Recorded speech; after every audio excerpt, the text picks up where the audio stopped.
is the Glass Cannon Network.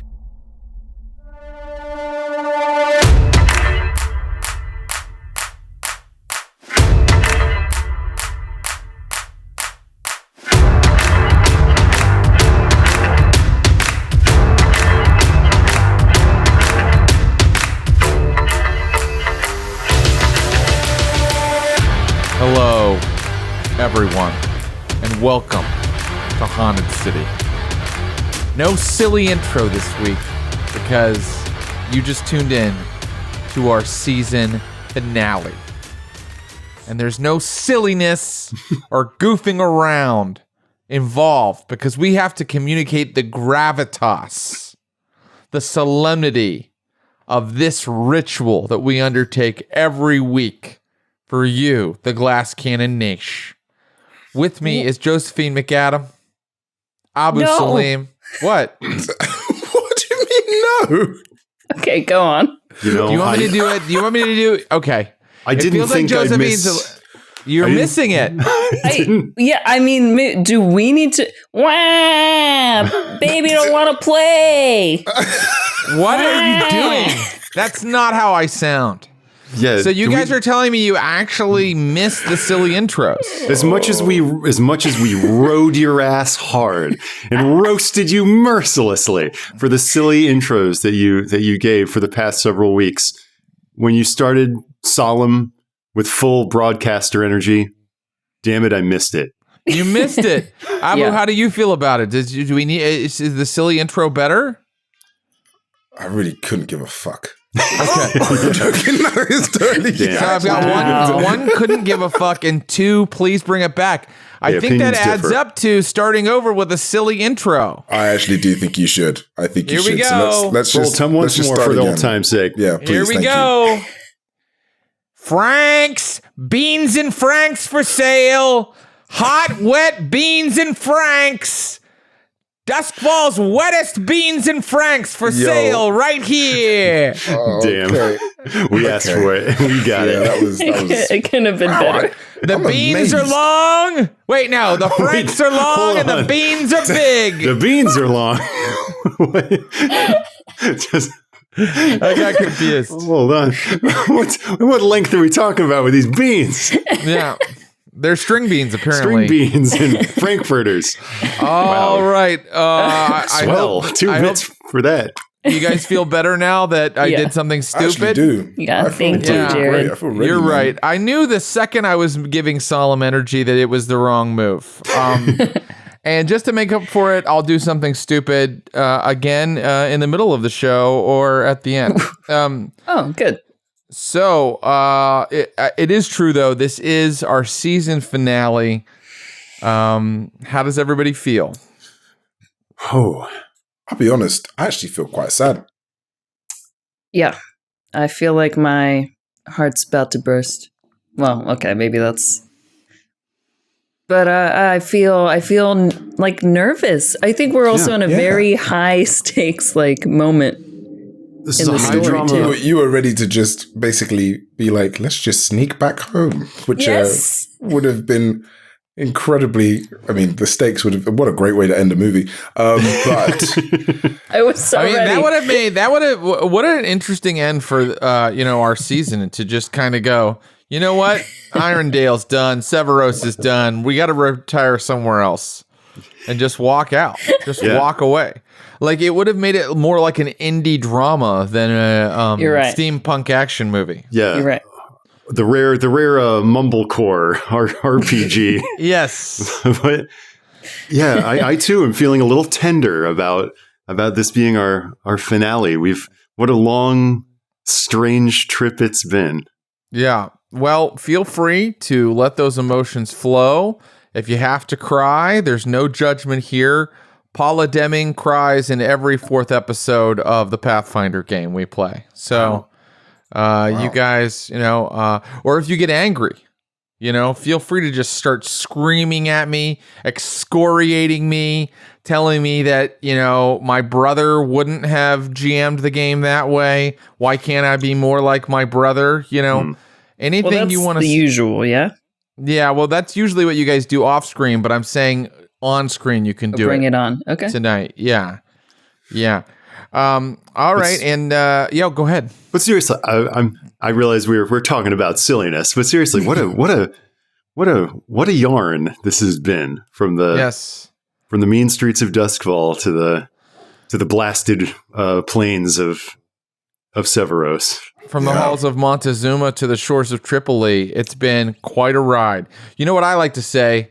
What a long, strange trip it's been. If you remember Haunted City, you weren't there, man. Yeah, man. Hey, do you guys like to listen to the Grateful Dead? Yeah. You know, What's the Grateful Dead? What is the Grateful Dead? Tell me. Oh, come on. You've heard of them, Abu. You've undoubtedly at least seen their logo, which is a... Okay. No, I haven't. I have no idea who the Grateful Dead. What are the Grateful Dead? Wow. Maybe this is... I've only heard of them. That's. I'll give you that. But like, I Never would heard of Did the expect Grateful Dead not make it to the UK? I don't think so. Okay. Okay.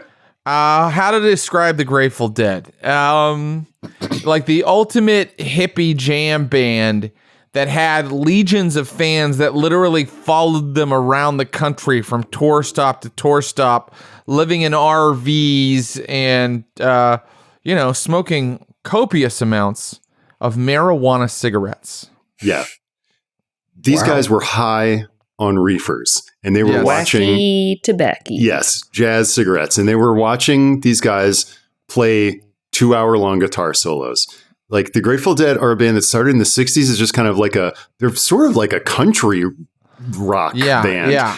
And but they've been around for decades after. And they are just kind of like a bubble in which hippies can go and vibe out. But the name The Grateful Dead sounds so cool and menacing. And their logo is kind of a gnarly skull. It's a very cool logo. So as a kid, when I saw that, I was like, whoa, this band must be so intense and like raw. I assumed they were a metal band. And then when you actually hear them and it's like, Sugar Magnolia, doodly-dee-doo. It's like, oh, okay. Really? Yeah. Abu, have you these heard guys a listen? Have you heard of fish? I've eaten fish. No, Abu, you're joking us, right? No, wait, I don't know fish either. You don't know fish? Phish? Man, you guys definitely weren't in a small, crunchy college town like I was, because I know of the Grateful Dead and fish and leftover salmon and the string cheese incident. And what the fuck are you talking about, man? I know this sounds like cheese incident. This sounds like so much gibberish, but these are jam bands. This sounds like conspiracy theories.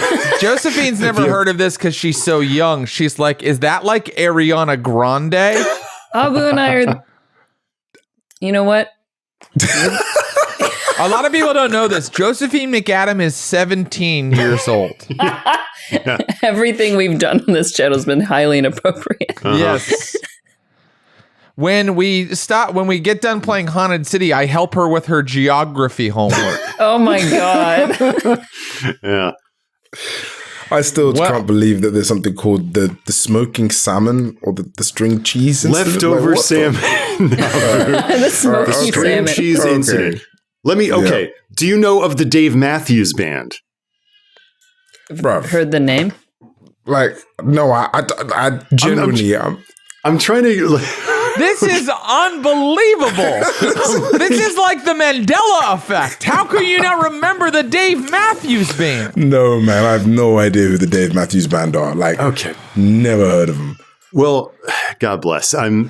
Ross, are we just showing our age? Are we just like over here like, you're telling me you've never heard of Glenn Miller and his orchestra? Yeah. You don't know Tommy Dorsey and his sweet trombone tone? Yeah.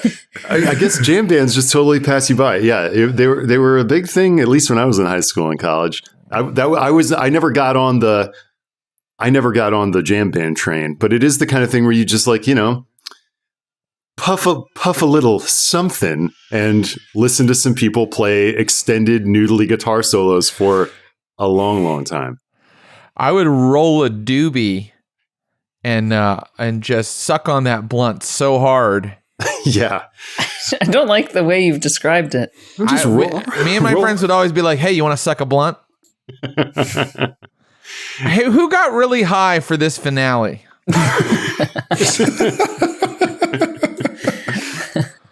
All right. Well, Sorry. I think on that note, in my hallucinatory state, it's time for me to say, 1,000 years ago, this was a land of beauty and magic. Then came the cataclysm that blotted out the sun and ripped open the gates to the land of the dead.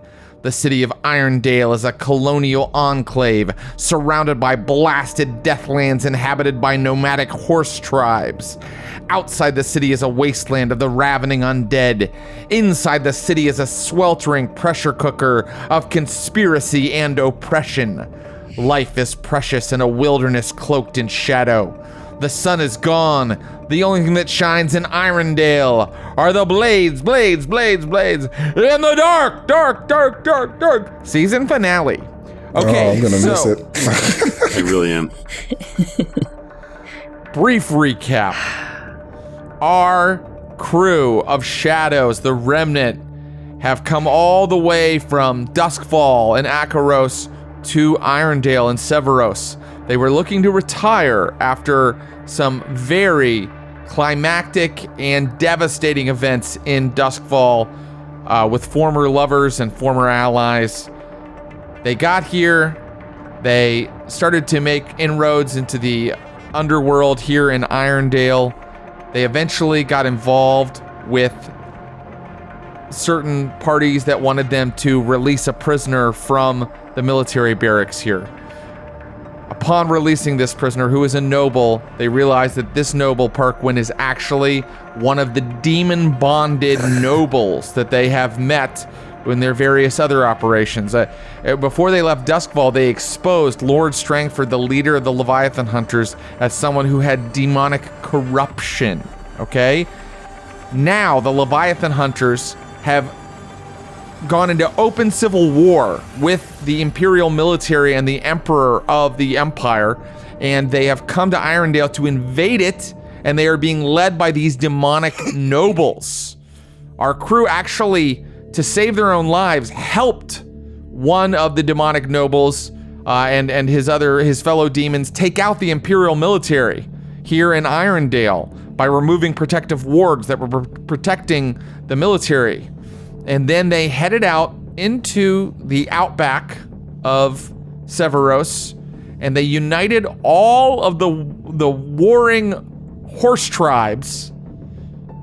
How did they do this? Well, our friend Valkos has perfected his attunement for absorbing spirits and demons and managed to, how do we want to say this?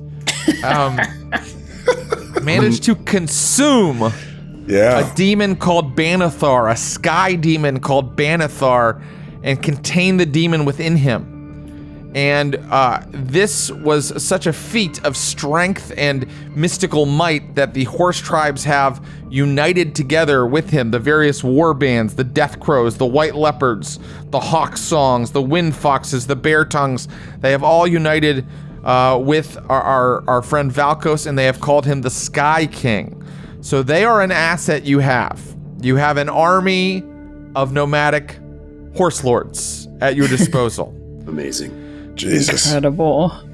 Yeah. Well, you stated your goal before. You stated your goal was to not only take down the Imperial military, but also to take down these Leviathan hunters who are led by, demonic presences. Yeah. So that's the part you haven't completed yet. And it's probably the most important component because although the Imperial military is oppressive, demonic rulers over Severos would be downright malevolent. It would be hell on earth. And so you must somehow find a way of neutralizing the two other demons that you know to be among the Leviathan Hunter forces. You know that there's one called Degathos. Oh, yeah. Which you dealt with before. And you know there is one that inhabits the body of Parkwin, the noble that you released from the Imperial military headquarters. Let's be very clear about what your goal is. Do you want to just take out those demons? Do you want to somehow stop the entire invasion? Do Leviathan hunters, out, done, dead, all of them. You want to take out an entire invasion of Leviathan hunters. Yeah. So I think that we should essentially sandwich the Imperials, right? We come in from this way, the Leviathan hunters come in from that way, the Imperials are in the middle, and we meet them in the middle. And essentially, I mean, we could destroy the Imperial hunter, like the Imperials, they're fighting, you know, they're destroying one another, but we could just pick off. I think the Imperials are destroyed, right? The Imperial forces were largely decimated by a demonic attack after their sort of area where they were fighting from had its protective wards removed by you guys. Yeah, so the Imperials have been largely neutralized. Yeah. So now it's... I think focusing on Leviathan hunters, right? Oh, let's not forget, you sent Kira as sort of a double agent to talk to the demons. To kind of you offered something. Do you remember what that was? Because I don't. Yeah, to try and goad them out, right? Because we want them in human form. So yes, the formula. Right. The formula that the widow Julia Belrose has completed. That's what we offered? Yes. I think is as Leviathan hunters, knowledge that we have it anyway. as Leviathan hunters who would want to continue the Leviathan blood economy. This would destroy their economy, and so you could give it to them and possibly.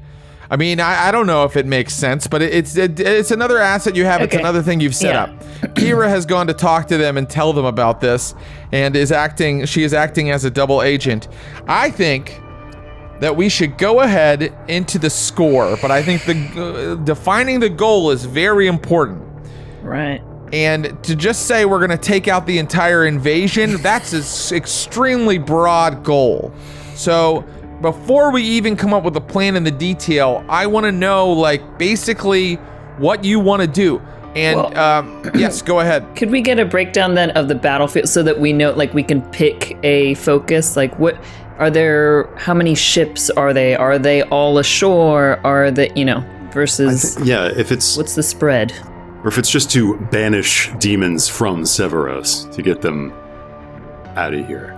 Well, the battlefield, as you understand it, is that there are Imperial military has been taken out, and likely the Leviathan hunters have made landfall and have begun to populate the city and take it over.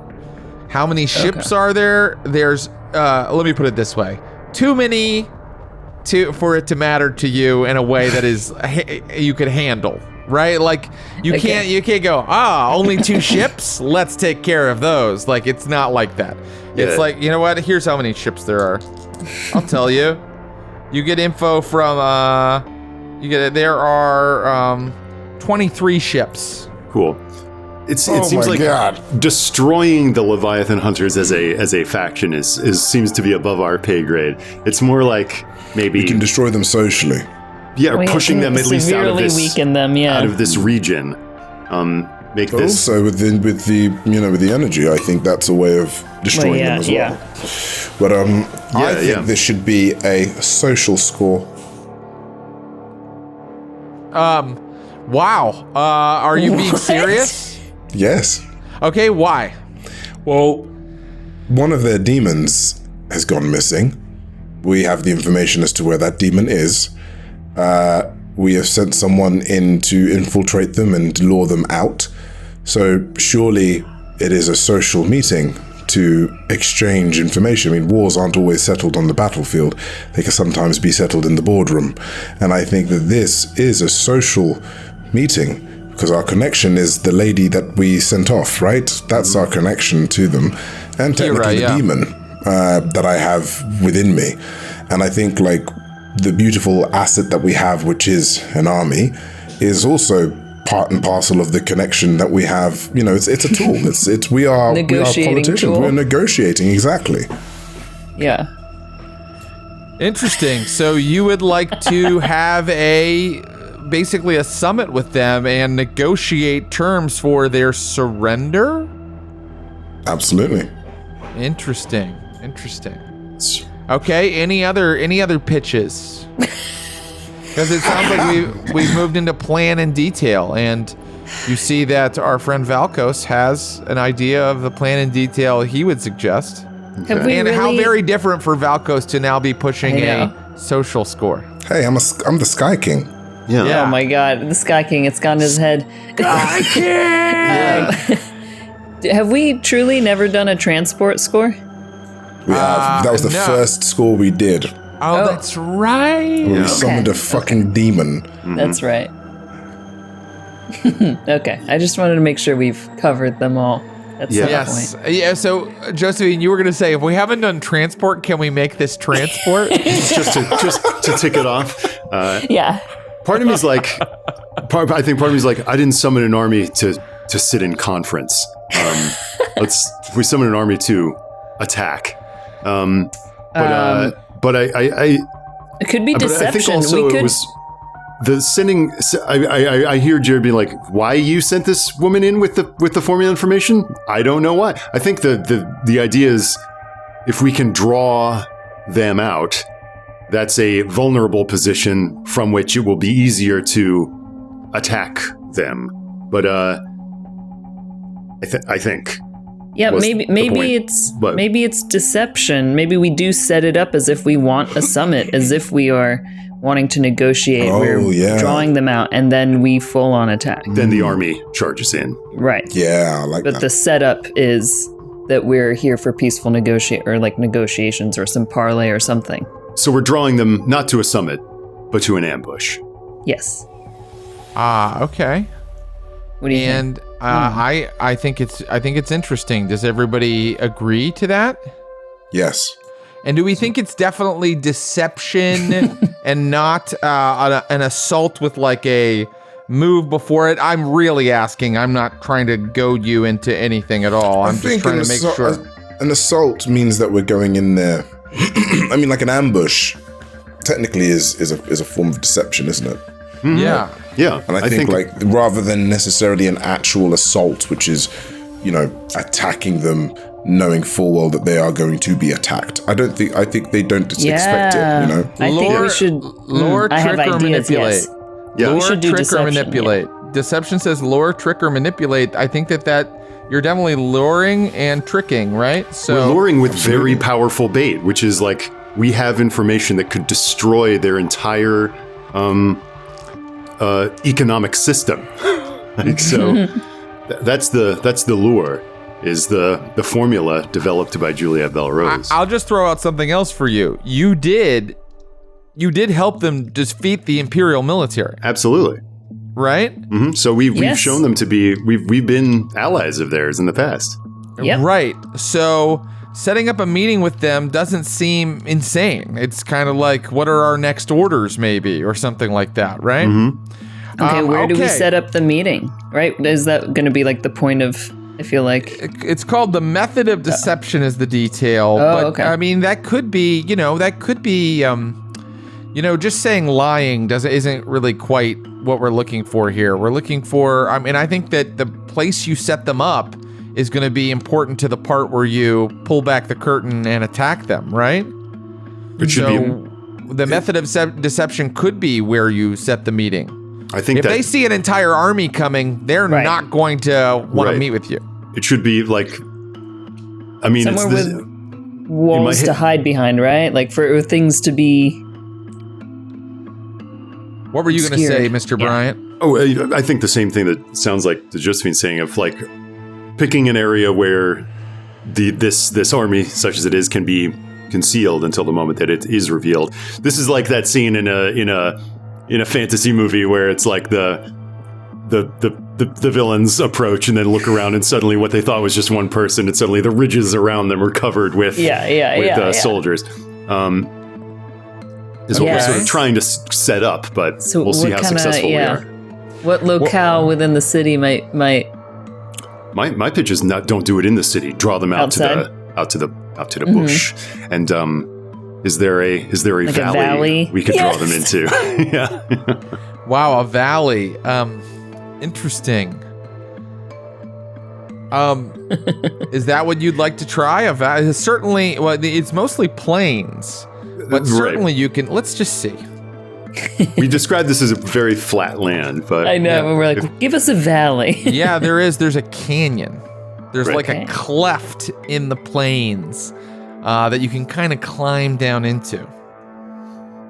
then, Perfect. Let's put the warbands up on the high ground and draw them into the canyon. Before we do that, Kira comes back to you and says, I have spoken to the great and powerful Thogomath.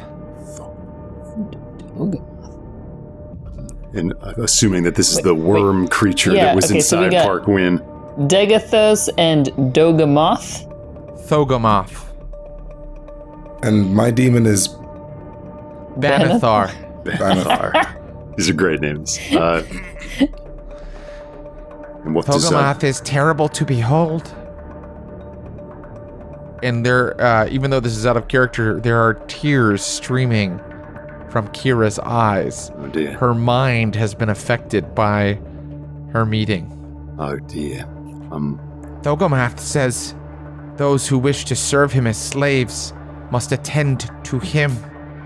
He refuses to meet you in the location of your choice and demands that you immediately come and bow before him in the city center. Okay.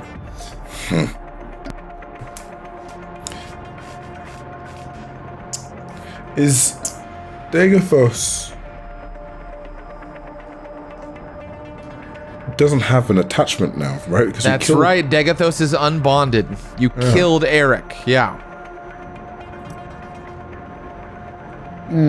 Yes. What if she goes back and tells him we have the perfect vessel for him, but he is chained to this locale? The perfect vessel for Degathos, but the vessel is chained some way to this locale, this canyon. Why? How? Why would a human body be chained to this canyon, trapped in this canyon? Is his leg stuck like in 127 hours? Yeah. Leg is stuck. A demon could free it, but a human could not. I like it.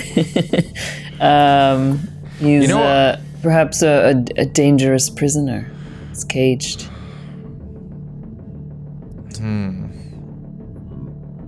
I don't know. I don't want to go in the... Do we have to go in the city for this?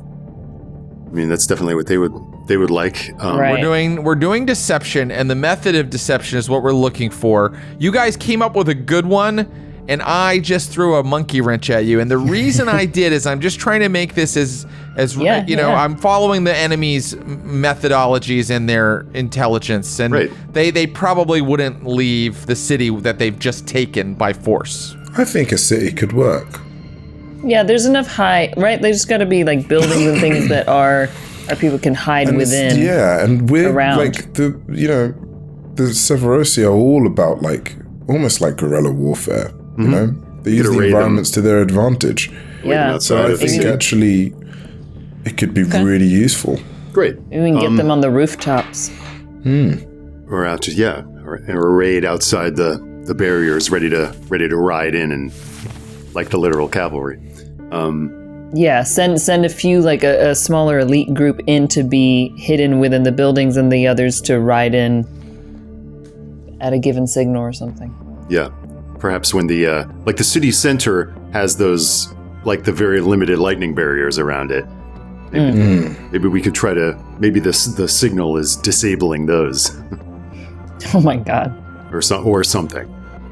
So you're gonna hide your warriors in the buildings. And am I hearing this correctly? I think some of them, yeah, if it's feasible that we can get at least a portion of them in. You're gonna hide your warriors in the city, and then have this meeting. And at a certain signal, the warriors are gonna stream in and attack. Is that correct? Correct. Yeah. Okay. I think that we've got everything we need. So are we ready for the engagement roll? Yeah. Yes. Okay, one die is automatic. I'm going to give you another die because you have a demon that is that you have consumed, Valkos.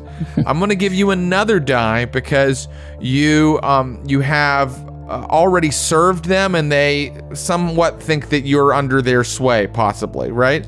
And I'm going to give you even a fourth die.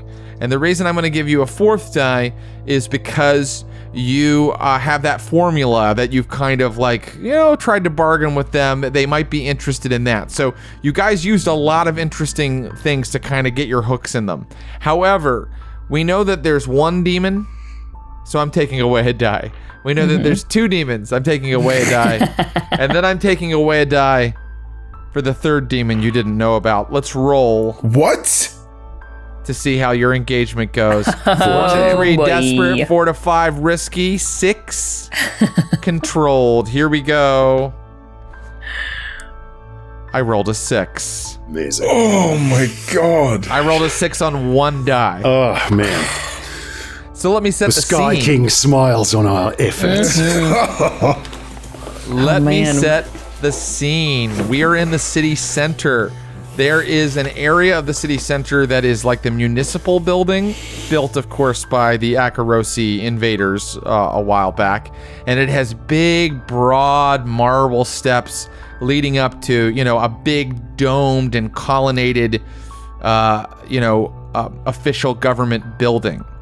On these steps right now coils, the awful Thogomoth. The worm. At his feet lies Degathos, the fiery dog of hell. Arrayed around them are, let's see. Let's call it 30 Leviathan hunter sailor soldiers. Right. Armed with, guns, rifles, handguns, things like that. And you are being led in for this meeting by those sailors. It's controlled, and here's why. You have managed to already sneak in all of your warriors, and they are hiding in all of the buildings surrounding this area. The only thing is that they are outside the lightning barrier. And when the lightning barrier goes down, they're going to stream in. That's what you described earlier, right? So, and the controls for the lightning barriers are also being... this is controlled. So there's also someone ready for you to give the signal to bring down the lightning barrier, and then they'll all run in. Does that work? Yeah. Okay. And so you approach the awesome bulk of the Jabba the Hutt-like Thogomoth, who is a worm with a human face covered in crystalline mineral deposits. Oh.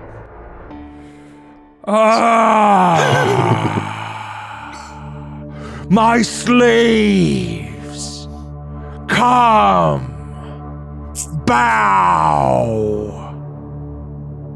Jared, is Yes. there? You said there's a third What is demon we your- don't know about, right? Yes, yes. With my ghost mind, can I tell where they are? Yes, you can.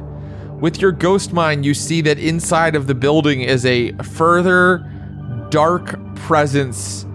Its supernatural emanations are making it so that you have a splitting headache, Juliette Belrose, and when you sense it, you almost fall to one knee. Maybe you go ahead and let yourself, since Thogomoth is demanding you bow. Sure. Yeah, What is I'll go everyone's loadout? Going heavy, of heavy. course. Heavy. All right. Remove their weapons. Oh my god. The soldiers move in to remove the weapons from your heavy loadout. Banuthar, my sister, why do you not bow? So Valkos continues to stand. Yeah, Valkos, do you someone continue to speak. Someone stand? is good at speaking. I'm gonna stand. I'm gonna like look and say, slaves bow. Champions, stand. Champions. Champions of what cause, sister? Champions. For your cause. Yes. Tell us about this. Come and tell us what else you can do for us. I look to the team. We're not demons. If he looks to us and he's given us leave not to bow, which is cool, then we've all already been useful to your great purpose, and we shall be useful again. I think you know that there is there is trouble brewing for you. Your ships that hunt your kin out there in the oceans for their blood to power the industries of Akaros. It all might fall down for the knowledge that is bubbling up now. There is an alternative.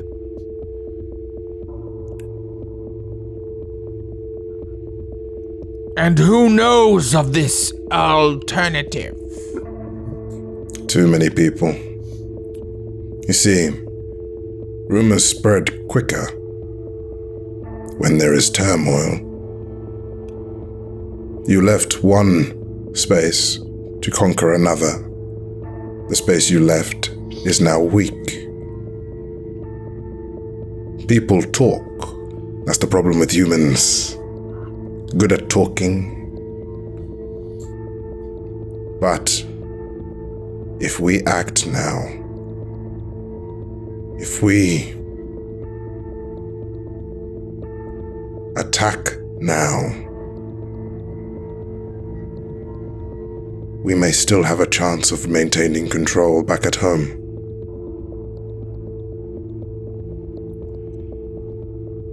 Thogomath begins to crack. Pieces begin to fall off of him. And then hatching from within him, falling out of the shell that Thogomath once was, is the nude body of Park Wynn, who lands in front of you and is immediately covered with a robe by one of the sailors. Cool. And Park Wynn says, "You misunderstand me. I don't want to know who has heard about this formula. I want to know who understands it. Who would be able to implement it. How many people have that knowledge?" Tell me, is there an amulet on this guy anywhere? There is. Where? You can just see that he, instead of having it hang around his neck, has it very tightly wound around his wrist like a watch. All right. I walk forward and I say they are closer than you think. They Yes. rest. Miss Belrose. It's in here, isn't it? I would not be so foolish as to hold it in one place alone. I think you would be. And I'll say something else. What makes you think that we are even interested? Perhaps the rules have changed. Well, Perhaps we no longer care if there is electroplasm to power the lightning barriers. Can I see what the Leviathan hunters do to that when he says that? Are they getting anxious or are they resolute? So you would cast down the barriers to make a paradise for yourselves, leaving humanity to wander in the lands of the dead? I will answer that question, or he will. But first, I really thought it was interesting what our friend Valkos just asked. And exactly, I'm trying to piggyback on that to see if they are know what they're signing up for. Oh yes, okay, I understand now. Valkos, would you please give me an action roll to see if you can gauge the reaction of these sailors and soldiers? I'm going to use a tune. And the reason why I'm going to use a tune is because rather than necessarily, I think Valkos now is, because he is with this, he is now the Sky King. He's gone. I think it's a sense of spirit and a sense of essence rather than necessarily body language. I think that will reveal to me the truth of what the feeling is around here. Very good. And this is going to be controlled for standard effect. You will find out from really the spiritual energy here what the reaction is, and then we will move to Alden, who's made a move of his own. So go ahead and give me that action roll. 4. A 4. Success with a consequence. So the success is that you realize that the soldiers, although they are trying to remain completely, at attention and not show their emotion, suddenly their eyes start darting back and forth from one to the other a little bit. So you can see that they weren't quite aware of all of this, but definitely fearful of their demonic masters, right? Right. Now, the consequence is that our demon friends can notice it as well. So I'm making a clock. And the clock is 4 parts, and I'm shading in 1 part. And the clock is going to be Thogomath ends the audience. Okay. Meaning Thogomath decides this isn't worth it. Yeah. And we move into a new phase on his cue. Cool. Okay, now, Alden Sykes. Oh, go ahead, Juliet. Oh, no. Let Alden finish what he was saying. Alden, it sounded like you were trying to further sway the opinion here. Is that right? Exactly. Sway the opinion of the humans here. I see. Okay. If the demonic forces are being forthright about, it's like that this formula is they don't care about it because they don't care about a world in which barriers are up. They're making a paradise for themselves, which is a hell for humans.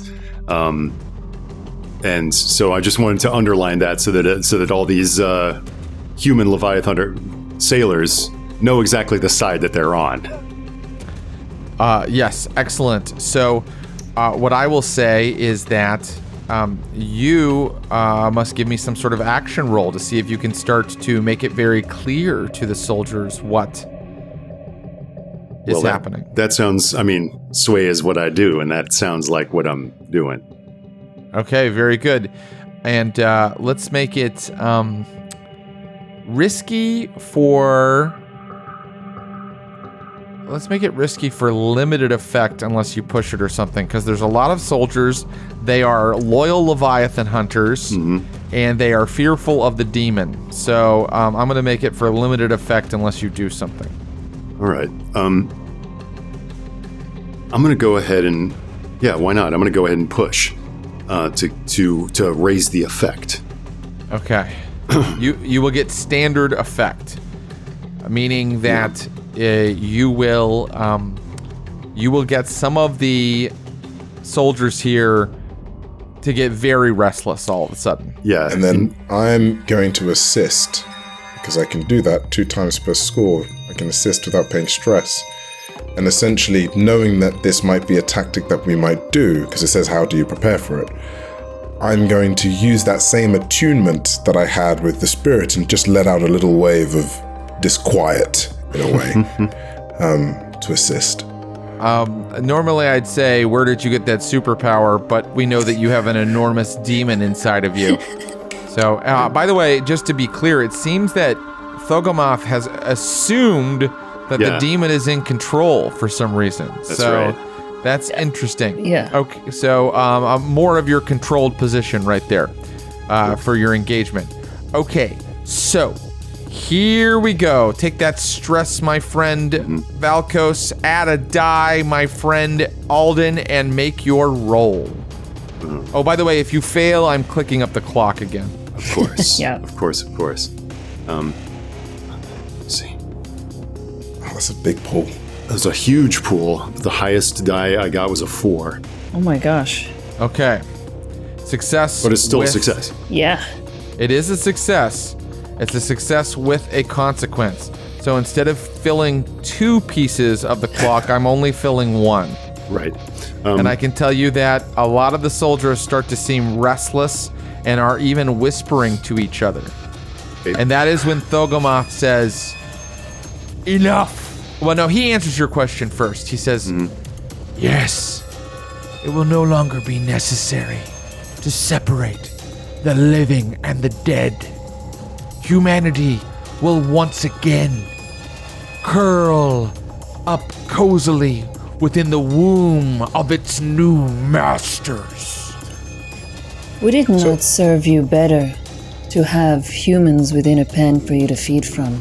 For where will you get your energy for yourselves? Right now, these towers of electroplasm, these Leviathan hunters, they fuel them with demon blood. Is that not right? Would it not be to your advantage to have this method changed? They would no longer hunt you. Your numbers, your power would grow, and they would remain kept within this cage for you to be able to pluck them out of as you need. Miss Belrose, we do not... He's changed back to his human voice. We do not wish to eat the humans, although sometimes... Well, I must admit I have developed a taste for it. No, Thinking back to the prison cell and the lieutenant who's just devoured Right. before us. yes, I have developed a taste for it. No, we desire the humans for another reason. A reason my sister Benathar fully understands. Yes, Benathar? Yes. Miss Belrose, I wonder if with your intellect, your ingenious methods of developing new technologies, you wouldn't be an asset to us. So I am authorized to offer you the greatest gift imaginable. You will be the host of Degathos. And the fiery dog-like Degathos begins to pad its way down the steps towards Juliette Belrose. Oh my god. Okay. Cool. Yes. I feel like now is probably about This the time to I fucking found go holy for and it. divine union. Yeah, I bow down so that I can curl into myself for a moment as he approaches. May I take out a case and set it down? Is it it's like- a case full of money? No. That would be hilarious if you were like, how does How does- coins sound? How about 100 American dollars? No. Just to keep. Oh, now you'll have full access to the contents of Ms. Belrose's mind when this union is consummated, but is a show of goodwill that we are worthy servants. Here is the formula. As I push this case towards them. Step back. What's in the case? I mean, I can pay a flashback, I guess, if you want it. Well, let's see. I guess I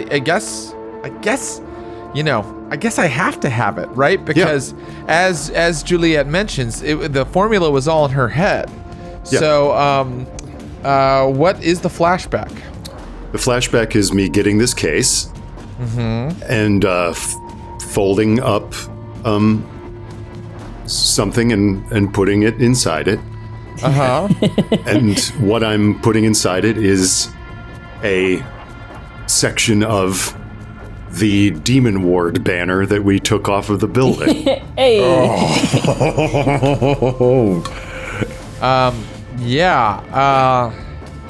That's a really smart flashback, and it would have been very easy for you to do. 0 stress. Oh, nice. Okay. And Can he do that? Oh, all flashbacks cause stress. Not this one. They don't. They don't. It's in the book, folks. Oh, it really? It says you can do 0? Yeah. Oh, great. 0. Okay, so. Yeah. I'm still gonna. I will like go down to my knees and sort of curl it, and I say, "It would be my honor to take Degathos." Yes. Thank you for your paperwork, Mr. Sykes, but we will no longer need it, as we will possess the body and brain of Juliet Belrose. Degathos, merge with her. And look upon this, you soldiers! All of you will one day be given this gift and this power! A new world is being forged! And now Degathos is leaping towards Juliet Belrose. As he approaches, I want to pop the Demon Scourge. The Demon Scourge, meaning the thing that can kind of grab him and put him into a bottle. Yes. Now, they searched you for weapons. Yeah, Why but- didn't they find this? Surely we stopped them when I said that we're champions. Yeah, and we I do not thought. bow. Yeah, sorry. I should have asked then. I thought that when our demon friend Banithar Well, started. saying I thought something isn't very exciting, so give me that action roll that happened a little bit ago. That happened. Yeah. Wait. Like he totally convinced them to stop in their tracks, right? Did he? Let's find out. Yeah. Because I don't think just saying, I thought this happened, is as exciting as rolling some dice. So, Yeah. I think that we need to have Valkos stop them. We can say I'll allow a retcon if we prove it with dice. Valkos, Okay. did you stop them? What action did you use? I would say I'm going to use command because it makes sense. I can't Yeah. attune anymore. It makes sense. So, command, risky for standard effect. If you succeeded, you stop them from pulling all of your weapons off of you. If you lose, Juliet does not have this demon scourge right now. It's being held by a soldier nearby. Oh my god. Wait. Yeah. I would have assisted because I would have never given up my gear too. Like however I could. You assist, take stress. Also, this is a flashback because I'm making you retcon something. You take at least 1 stress for that, Valkos, and now you may roll. I'm going to push myself, so I'll take 3 stress. Thank you very much. Take it! Take it! Okay. So you got 2 extra die. 2 extra die. Okay. Go Yep. for it. Okay. Here we go. A 4. Success. Go for it. So I stopped them in their Success tracks. with a consequence. You guys now have a light loadout. Okay. That's fucking evil. Evil, but I'll take Not it. heavy, light. They've taken away a lot of your stuff, but Valkos stopped them before they got everything. But Okay. the demon scourge is on The your demon person. scourge is there, and so Degathos leaps at Juliet Belrose. Juliet Belrose pulls out her demon scourge, and we'll find out what happens when we come back from this break. It's all Jesus.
St. Michael brings out his holy sword, places his heel upon the neck of the serpent. For now, the hour is struck, the trumpet has been sounded, the dead shall walk again. The serpent comes, but upon all of them he shall place the mark of the beast.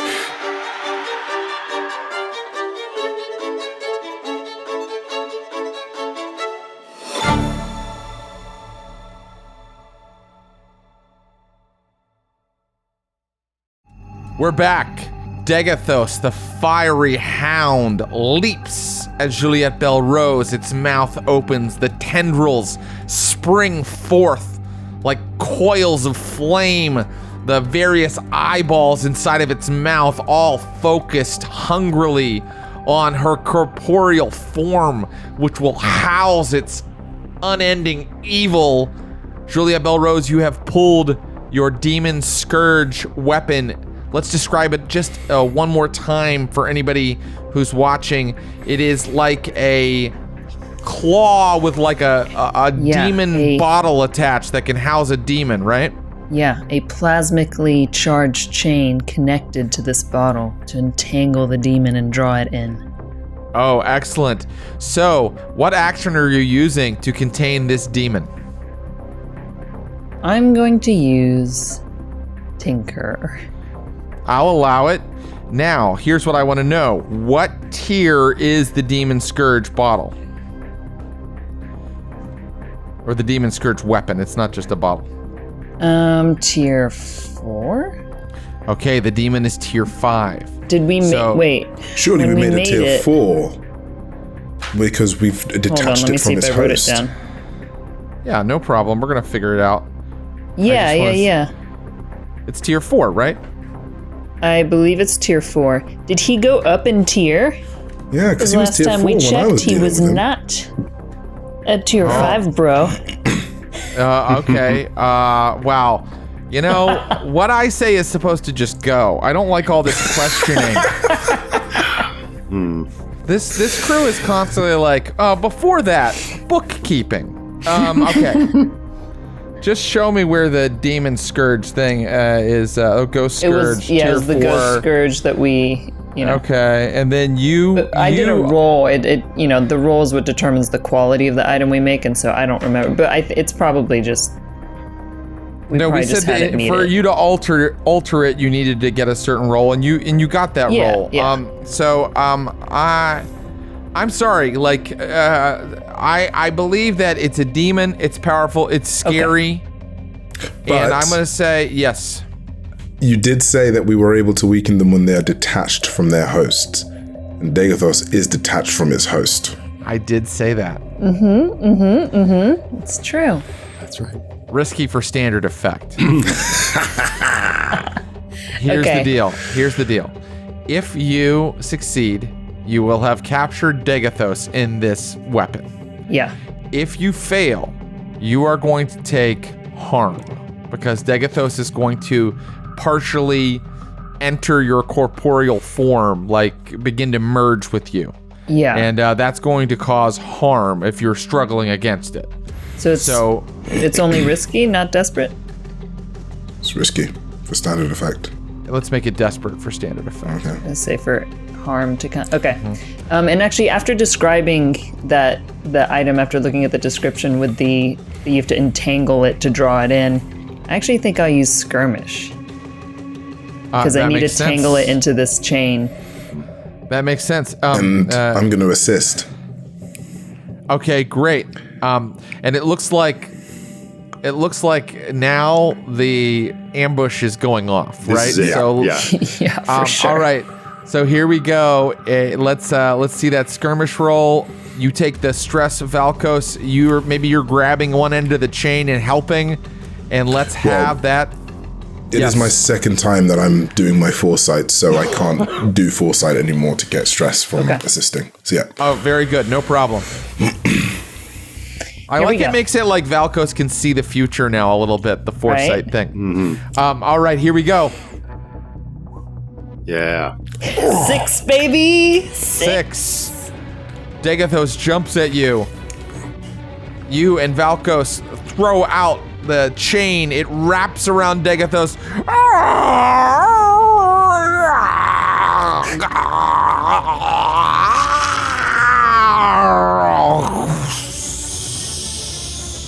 The spirit bottle attached is steaming. Smoke is curling up from it, but the eyes of Park Wind go wide.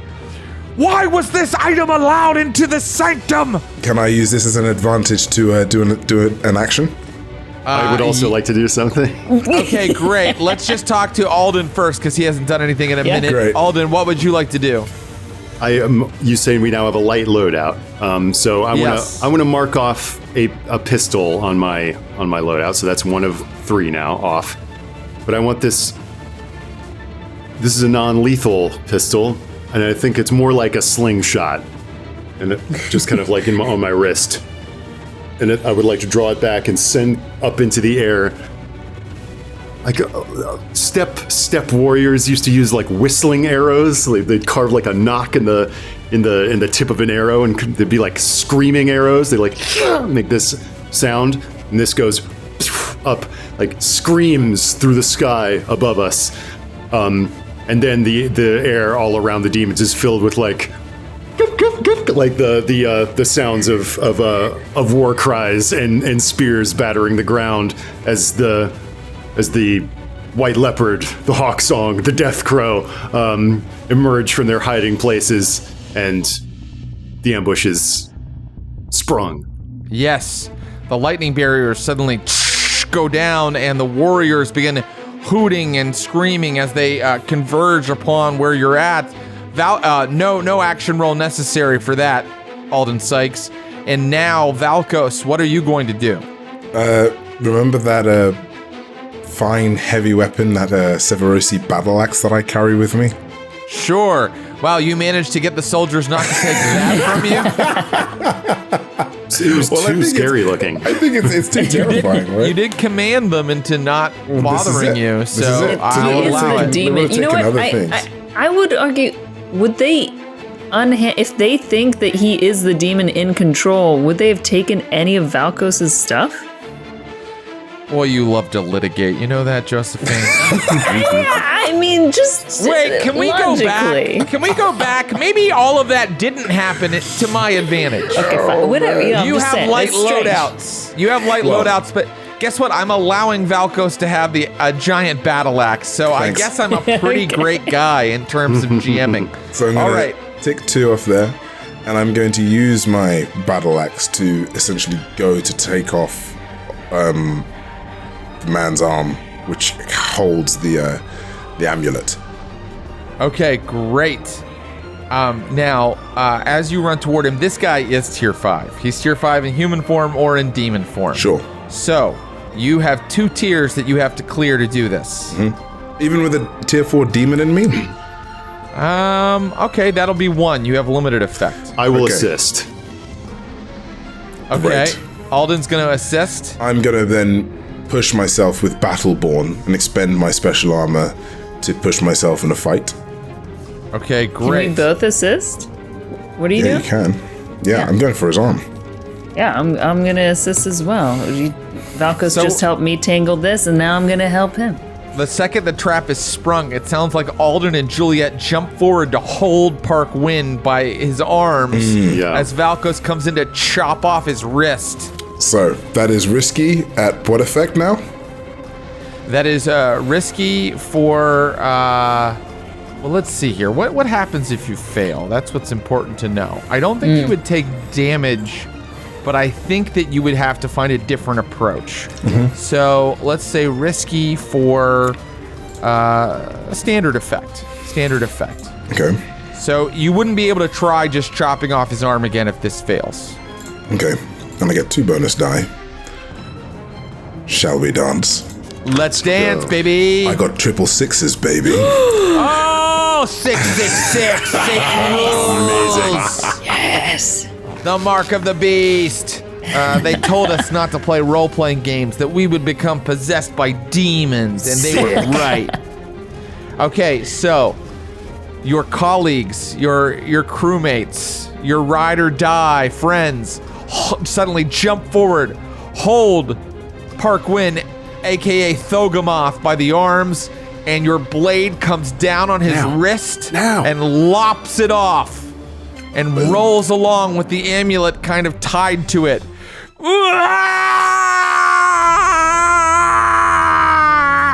And we know that the amulets help them control their demons. So you now see his body going through different twists and bulbous growths are kind of moving out of him as he screams as perhaps the demon takes control or fights for control. So he is at the moment neutralized. We haven't heard from Juliet Belrose in a minute. What would you like to do? Well, let's kill him. Let's, from holding him, now his wrist, his hand has been chopped off. Let's, okay. What tier is he? He's 5. Tier 5, okay. Let's... but now, you know what? Right now, he's not. Right now, he's tier 4. Right now, he's tier 4. Right now, he is tier 4. Well, perhaps this will... I don't know if this is an assist. Maybe this is a setup. If I could open that case aforementioned and unfurl the warding banner, would that drop the tier somewhat?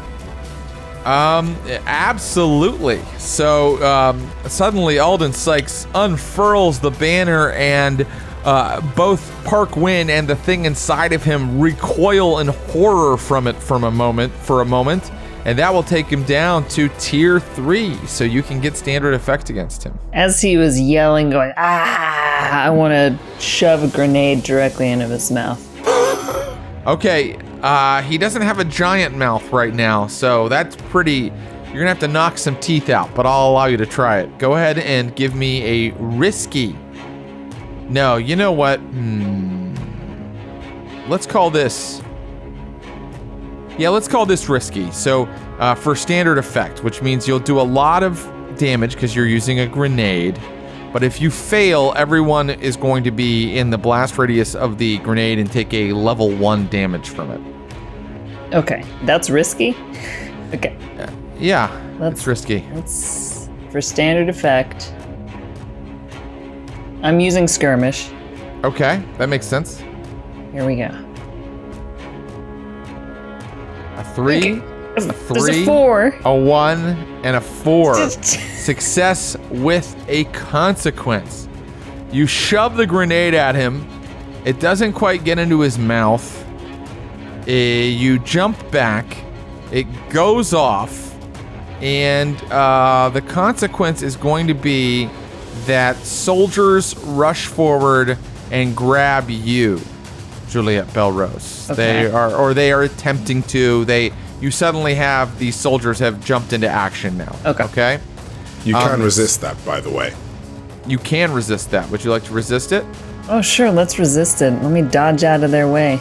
Yeah. Okay. What should I use to resist? That sounds like prowess. Prowess. Oh, yes. You take no stress, and you resist it. You slide out of their grasp sinuously and easily, and they lose you in the chaos. Okay. Now, let's ask Valkos what he would like to do. Just to give you the scene, Parkwin, alias Thogomoth, his face has been blown off, and the worm is like trying to crawl up out of the hole that has been left in his shoulders and upper torso. Okay. Yeah. I'm going to destroy the demon. Okay, how are you going to do this? With my axe. I think, again... I hit it with my axe. With my axe. I think also my axe is, I've got the good old ghost fighter ability too. So that should also help the supernatural sort of... I get potency against supernatural. That should also help against this beast. Yeah, it's tier 4 right now because of its wound. Like, it was shocked by this, so you can have standard effect against it. I am going to do that. Okay. Let's see how it goes. Right. Risky for standard effect. Yes, and if you fail, you'll need to figure out a different approach. Let's do this. You won't be able to just head on. Yep, 6, there's a baby. 6. Amazing. You run Guys, forward. Guys, it's back. You put your axe into the emerging worm-like entity, and you channel, your own demonic force. Your own, your ghost fighter ability allows you to kind of cover yourself in sort of a self-generated aura of electroplasm, and you sort of shock and set the thing aflame. And now the half a torso crumbles to the ground, and the worm-like thing inside of it is screaming in your minds and writhing, but it's on fire. Blue fire is consuming it. Around you, the horse lords, the war bands of the Severosi are stabbing, arrowing, slicing, cutting the sailors and soldiers who are fighting back against them. What would you like to do, Alden Sykes? Can I just say real quick, to both of them, I want to Juliet shouts out, "There's another inside," pointing to where I'd felt, the demonic presence. Right. Cool. What am I going to do? Now things are, the battle rages all around. There's another inside. Cool. Then I may go to confront this mystery demon. Wow, quite a move for Alden Sykes. Are you going to go run inside? I still have that harm death wish. Oh my god. Yeah. I think that you are going to run in. I think that does happen. So Alden, you run inside through the big, oaken double doors, and you are in an enormous atrium with a big domed ceiling. This is a building built by the Akarosi authorities, meant to, invoke awe in the Severosi natives if they ever step inside. Mm-hmm. This is Akarosi architecture, beautiful.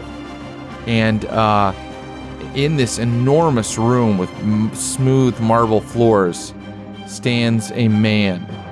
He is wearing the coat and the epaulettes of a Leviathan hunter captain. He is very handsome. Beautiful man. Long, flowing golden hair. I love this detail. A slight grin on his face. Mm. He is standing erect at perfect attention. His posture is immaculate. We can't kill him now. Yeah. And he stares at you with eyes of pure, inky black, smirking. Mm-hmm. And the second you see him, you almost fall over. Ooh. Okay. There is an invisible field of evil emanating from him.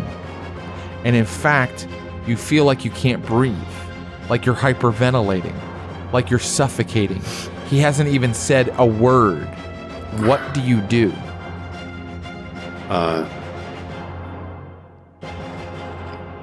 I will attempt to get on top of this spiritual effect by attuning. That sounds like a good idea. Here's the deal. If you succeed, you will no longer have to worry about this sort of aura of fear emanating from him. If you fail, you will take a level 2 harm called panic. Okay. All right, I'm going to use my Rook's Gambit ability to roll my sway as my attune. Very good. And that means I think you say something to shake off the fear. Mm-hmm. And I want to kick something else off my loadout. Arcane implements. There's no way they would have taken this off of me. As I reach into my posture, Alden Sachs's posture is not erect. It is not militaristic. It is louche and asymmetrical. And as he catches his breath, he withdraws a rabbit mask that he fished off of the ground by an old blasted petrified tree and puts it on. And perhaps all he says is, snip, snip, as he attempts to spiritually cut through the field that is attempting to choke him. Here we go. Yes. And he rolls a 6. Yes. The face of the man who could only be Lord Strangford suddenly it remains impassive, but one eyebrow goes up a little bit, and you can feel that this field of fear has just you are cutting through it. Let us go back outside. Julia Bell Rose, Valkos. You did not have to make Lord Strangford this hot. It's very anime villain. Yes, very conflicted feelings here. Right. I'm imagining him as a Chris Pine, but evil. Wow, that wasn't what I imagined at all, actually. What were you going for? You said like long blonde hair. I was thinking more vampiric, almost, like beautiful Anne Rice vampire look. Okay, very well. Tom Cruise with long blonde hair in 1996. Lestat. Yeah. Well, I'm just essentially helping the Severosi. I'm fighting alongside them, so then we can get more men in the other You have room. a demon Exactly. in you. Yes. Right, exactly. You gotta. Are you getting them into the room? I'm gonna help. I'm gonna aid them in this battle. I'm their leader. So Yeah. So listen, whatever you do here action-wise tells us how the battle's gonna go, right? Okay. Like you're taking an action, but it's affecting the tide of the battle in general. Yeah. So if you are succeeding, if you're failing, the Severosi are losing. If you succeed, the Severosi seem to be winning. What is the action you're taking? skirmish, baby. Skirmishing. Back to Valkos' old tried and true. That's it, man. Skirmish, and I'm gonna push myself for an extra die. And can I increase the effect by using the not to be trifled with? I don't see why not. Great. Okay, so let's call this risky, but it would have been for standard effect, but it will be for great effect. Okay. Oh my A critical. Amazing.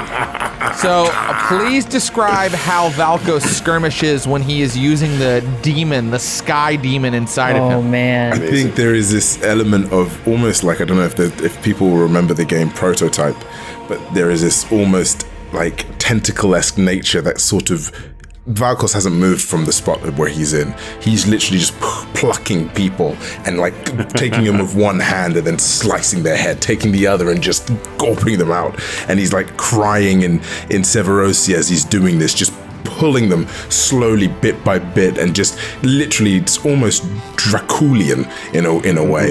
And he's just surrounded by these bodies of Leviathan hunters as he's just plucking them like fucking like worms, like a bird with worms, just pulling them and taking, all these fresh kills as he's doing it. Sky King! The Severosi are all screaming Sky King as you do this. And the battle has definitely turned against the soldiers. Juliet Bell Rose, what are you doing? This is Juliet just slack-jawed watching. Whoa. No, I think I see that. Yeah, Juliet sees that and sees it's under control. And I think I worry for Alden. And I run into the building.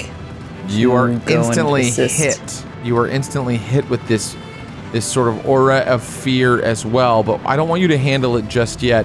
I want to see what Alden says when the voice of this man reaches him. You don't even see the lips move. You just hear, "You cannot win. If you defeat my forces here, more will come off the boats. Hundreds. But more important than that, I am eternal, and I will never stop fighting." Leave this place. I know that you want peace. I can feel it inside of you. Go to Aruvia or Skovlin. Buy yourself a few years before I arrive there and take that land as well. Mm-hmm. And,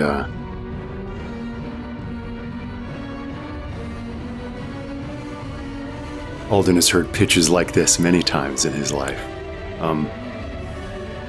Just do this job for us. Do this job for us. And little bits of his soul go each time. And he responds in the tenor that he has responded all these other times as he moves towards this, I can't emphasize this enough, ravishingly beautiful man. And So as he moves towards him, he's like, I'm not a fool. I saw the Empire come in waves to take this land, to build their railroads into the interior. I know that this battle will, even if they win today, they can only lose in the long run. You are eternal, and so they can never throw off the yoke that you will place upon them. I did not approach you as an enemy. You know me. You know the sort of person I am. These people that you've allowed to be the vessels of your kind are unworthy. Let me be your right hand, and I will stab this so-called Sky King in the back for you, that you'll never even have to lift a finger.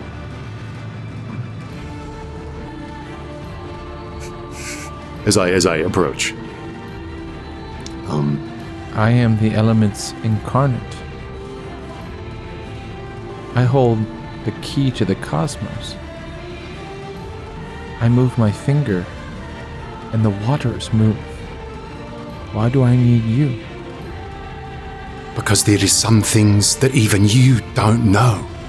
For example, it seems as though you can't hear a lie when someone tells it. And at that moment, as I've come close, I will fucking try to cut his head off. Okay, great. Yeah. That's fucking sick. Yeah. So Okay. in the slides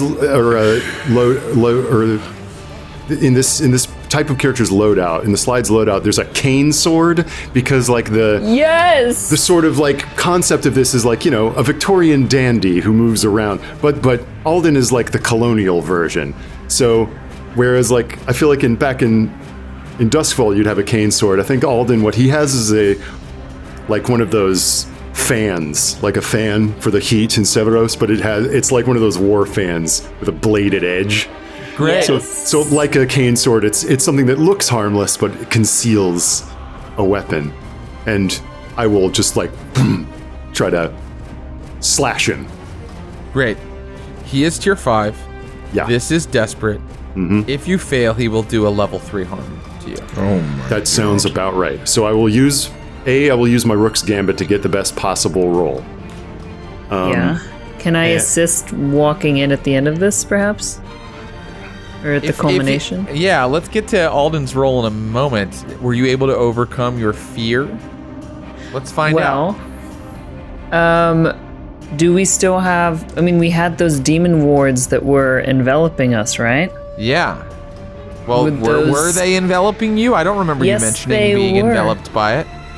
I think in the past 3 episodes we've had them on. You or did at not least walk Juliet in has. wearing it as a cloak, or they would have stopped you immediately. You can You flashback. carried them in the case. Yeah.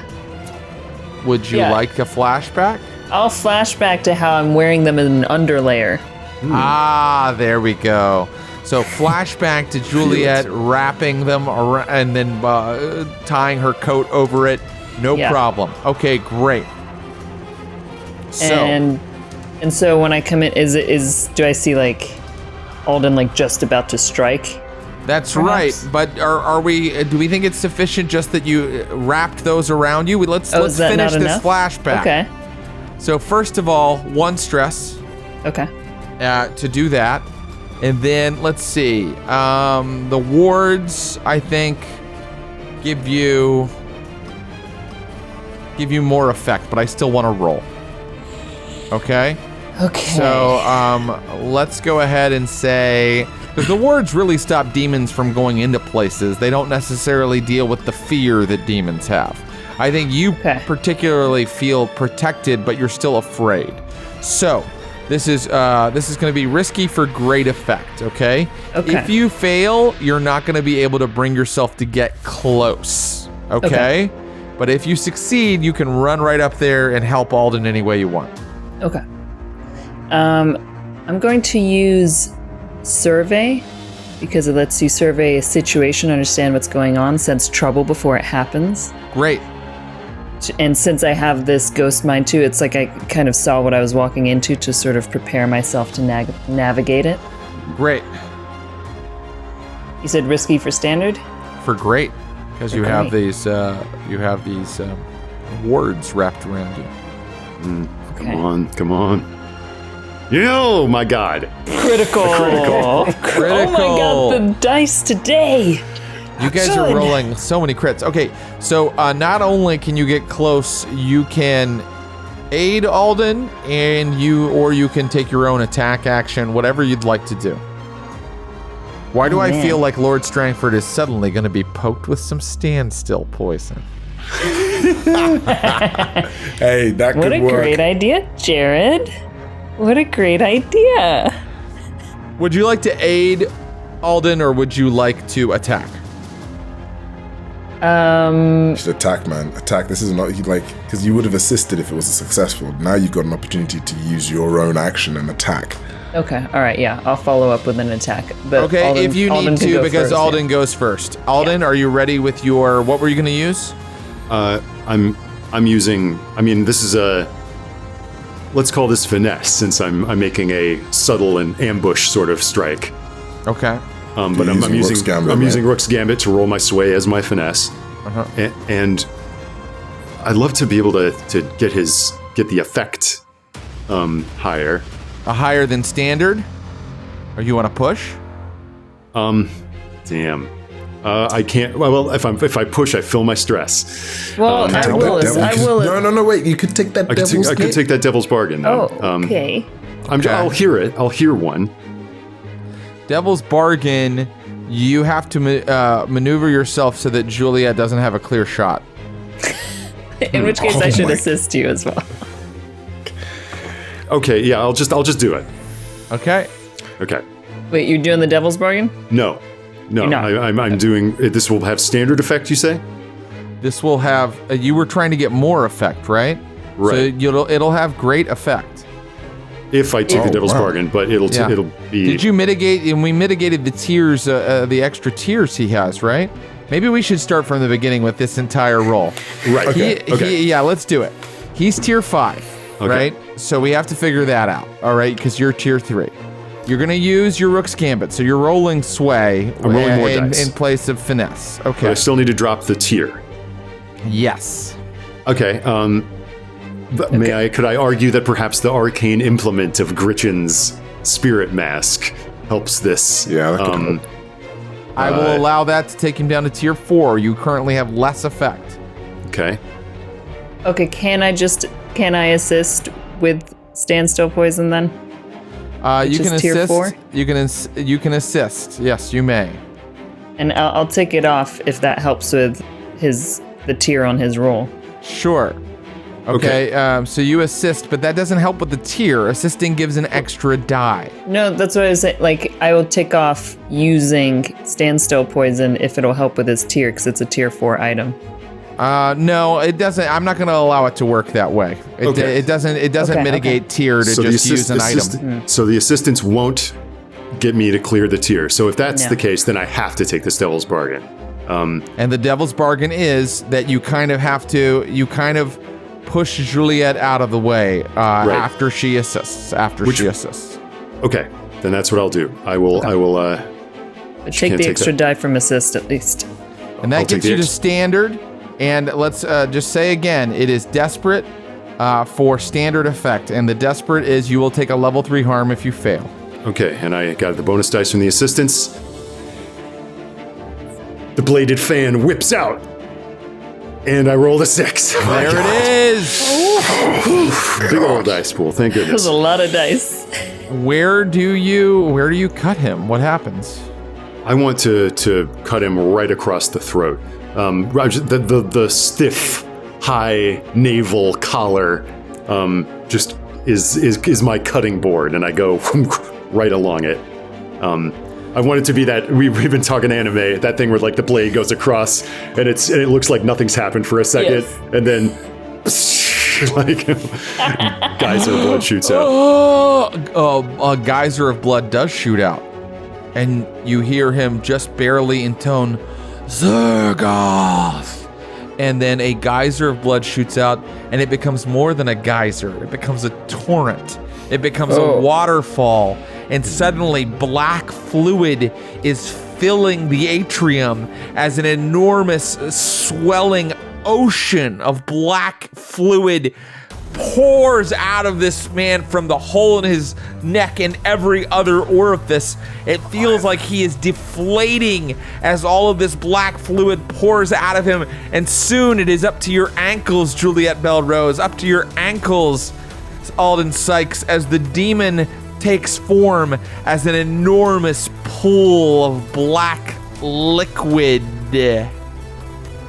Alden, we must go. Can I tackle Alden to like pull him out of this space? That's what you're gonna do. You're gonna try to pull Alden away. Well, I think out of being consumed in this liquid, yeah. Okay, great. Give me an action to escape the room. Are you going back out to where Valkos is winning the battle? Yes. I think we need more help with Very liquid well. demon. All right. Yeah, that sounds right. Okay, so you're running out, but of course it's difficult to run in water that is now knee deep, and it's not water. It's like viscous and half solid and gunky and oozy. I also want to grab Alden. I'm trying to get him out. I'm worried. What action are you using? Skirmish. Okay, Alden, do you want to leave? I mean, I'm terrified by what I'm seeing.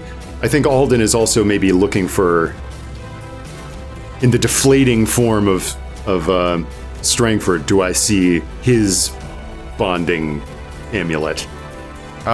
You don't see it immediately. You would need an action to maybe find it. Okay. In that case, that's what I'm trying to do. I'm trying to, I guess that's survey, to see if I can find this Juliet. jewel in an ocean. Juliet, he doesn't want to come. He's searching Strangford's body, which is like slowly sinking beneath the black fluid. So Juliet, are you going to try to force Alden, or are you going to just use your action roll to get out yourself? Is the fluid rising, or is It's it just rising. like it is rising? It's rising. Yeah, I'm gonna try and take Alden. Great. Okay. It's You're that going to try death to wish take thing, him. you know. Yeah, he's got a death wish, and I don't want another dead crewmate on my hands. Well, let's do this as a PvP. Both of you roll, and the winner gets their way. All right. Yours is, Alden, yours is risky for standard effect. If you succeed, you'll find the amulet, but if you fail, you will be kind of trapped in the gunk that is like rising, and you will not be rescuable without some more effort. Juliet, if you win, Alden doesn't find the amulet, and you manage to drag him out of there before he finds it. Okay, here we go. Make your rolls. Okay. I rolled a 5 and succeeded. I got a 6. So, Sorry. Alden, this might be bad, but before you can fully get the body up out of the murk and dig through its pockets, Juliet has grabbed you and forced you across the floor, out the door. We don't have time. Okay. Yeah. Well, she does it. That the powerful brawn that is packed in the unassuming body of the widow pulls me out, and I'm like, no, I nearly had it. It would have consumed you. We don't know what would have happened. We can't lose you, Alden. Okay, you're out on the steps where you can see now, Valkos, that some of the sailors, they're surrendering to your forces. Okay. You just see me. Mercy or no? Yeah, you see the Severosi. You see me with the Severosi. I'm like, no mercy. Let their spirits go. Run free. In fact, you can feel, because of your demonic presence, that the ghost field is filled with spirits waiting to hatch right now. Souls that are sort of hanging in the ghost field. It takes several hours for a ghost to fully form from a dead body, but right now the air is pregnant with death. Okay. And so the Severosi are obeying your commands and murdering even the surrendering Leviathan hunters. It's my vicious trait, man. It's my vicious trauma. I know. Alden is horrified. Yeah. Yeah. So you are, not only have you been torn away from your plan to deal with this ultimate demon, Alden, but you go out and you see the other one of your colleagues is commanding the murder of surrendering soldiers. Mm-hmm. Okay. And that's when the doors to the building burst open and a giant tidal wave of black fluid blasts out into the square. The force of it is like a tsunami. If you wish to remain upright, I'm going to need to know how you do that. I'm going to call upon my demon. I'm going to try and transform. You're going to try to transform into a demon? Yeah. What action are you using? Attune. Okay, great. We'll have that roll in a second, but I'm going to go ahead and set the stakes for it.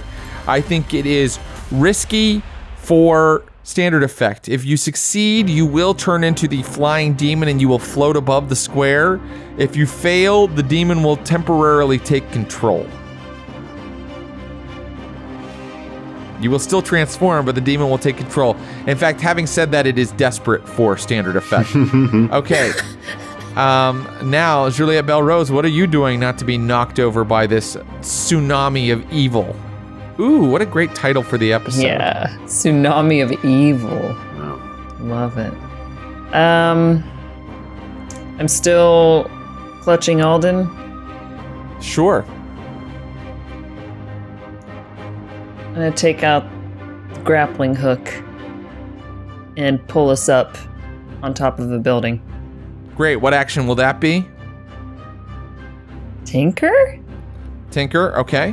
So Tinker, that to me means that it will be, I think we're going to go desperate as well.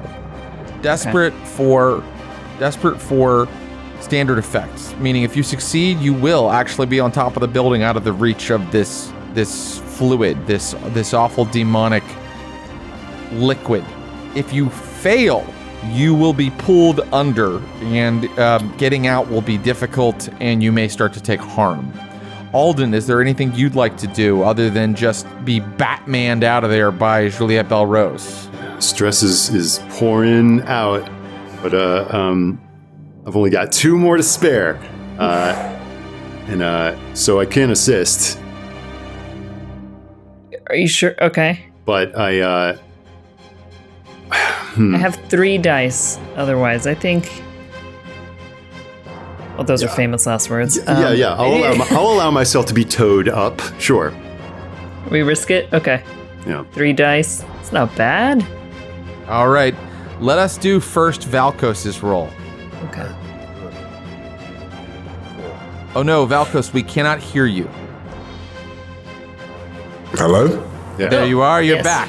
Okay. 4. Oh, let's start. Valkos, let us see your roll. And Okay. it's a 4. So success with a consequence. Okay. So suddenly you begin to transform. How do you think that the demon manifests out of your body? Keep in mind, when other people do it, it's been pretty gross. Yeah, I think because I've been using the tendrils out of my hands, I look at my hands and suddenly they become sort of tendrily, almost like a Cthulhu-esque sort of mind flayer-like. And I'm like, what the? And I'm suddenly just out of my mouth, a tendril like blows out. From my nose as well. My eyes start becoming bloodshot and black, like tears sort of begin forming. My back flays open as the wings of this sort of demon comes out, and it's excruciating, but beautiful at the same time. And suddenly I just sort of whirlwind up and turn into this almost like butterfly. It's like my body was like this cocoon. Ooh, it was like a manta ray before, but merged with Valkos, it's more like a butterfly. Beautiful. Beautiful. What is the consequence? The consequence is, in this form, I don't think you can aid your friends. Okay. Or even the other Severosi. In this form, you can only do things for you, meaning like attack, escape, like things like that. Okay, so Valkos is floating above this torrent of evil that has filled the square and is almost filling the city center now. It's like going down streets. And Juliette Belrose, let's have your roll. This is, we said, desperate or standard effect. You will get out of the reach of the demon, whose name, let's now say, is Zergoth. I got a 4. Success with a consequence. You shoot your grapple up to the roof of the building. You zip up there with Alden Sykes. You gain purchase up there, and what is the consequence? The consequence is you are so high now that helping anybody or jumping down is sort of dangerous. And now the people in the water, in the body of Zergoth, rather, are being ripped apart. Both the Severosi and the soldiers. Can I resist the consequence? You can. So I want Alden to be able to, pop back down as needed. Okay, yeah, you Be able find to maybe do a so. way. If we're so far up that it's like, we're unable to help, then yeah, maybe you find a way. You find a foothold. You find like you could hop there and then hop there if you resist this consequence. Okay. yes. What should I use? Should I use insight for that one, or Insight sounds good. Let's see. 4? Okay, so I take you take 2 2 stress. Yes. Okay. So there is a way back down that is not too dangerous. So let's ask Alden. Alden, now that you're up here, what would you like to do? Okay. So seeing the liquid body of Zergoth flowing into the square here, this seems like, and also seeing this butterfly burst out of the chrysalis of Valkos and now levitate, kind of maybe level with us. I think I would like to buy a flashback, and this one I think is going to be chunky, so this may take me out, but I'm going for it. Give me a chunky flashback. So tell me if this sounds too much. In addition to getting this war band together, we've got like all these, like the spearmen, the horse lords, the war bands. But this is they're not all just like violence. There are also shaman, holy women, like the ghost that Valkos has been communing with. Yeah. And I would like to have worked with them to... We're not only engaging in physical warfare, we're engaging with demons. We must also practice spiritual warfare. And I would like there to be a detachment of the representatives of the Severosi... representatives of the Severosi spiritual community, shamans who can use their traditions to tame and confine and do spiritual combat with the demonic forces that we're dealing with, and I would like to sort of activate them. And I think it's a song. So over this din of screaming and horror, suddenly the song in Severosi dialect begins ringing out, resonating and vibrating in our ears, and hopefully causing distressed ripples to form in the watery body of Zergoth. Fill up your stress meter. Mm-hmm. As you begin to intone this song, you hear the other shaman below intoning it with you. And it's not just a song. It takes from you. It takes a great amount of strength, especially to harness, this power against a demon as powerful as Zergoth. And so, you now see Zergoth's fluid pull back from the streets. Now it is kind of confined into like a big kind of a cyclone in the center of the square here.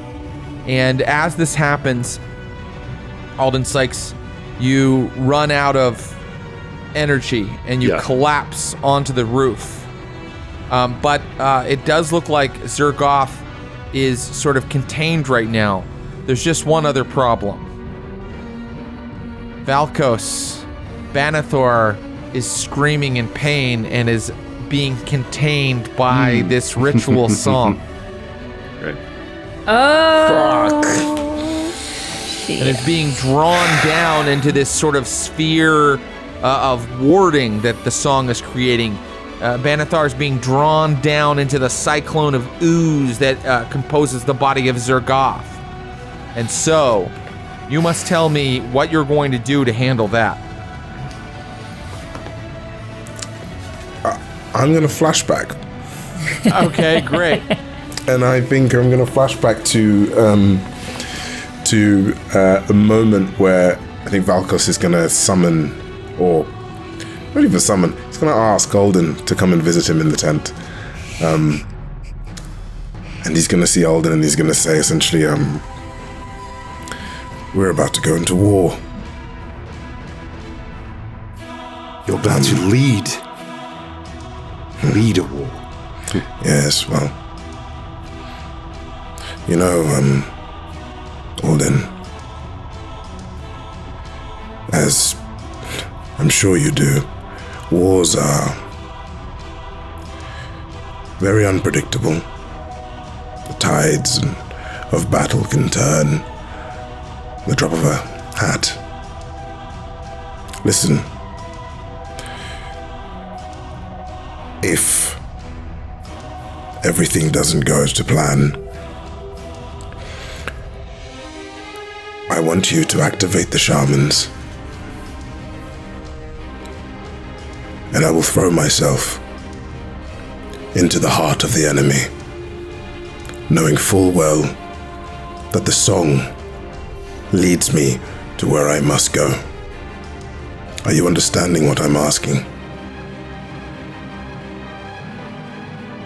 Yes. You must direct the shaman's voices to the heart of the enemy. Only then will I know what to do. I know I will lose myself when I take on this bestial form. But the song will guide me. It will guide me true. And you know the consequence. Yeah. We must draw them out into the open.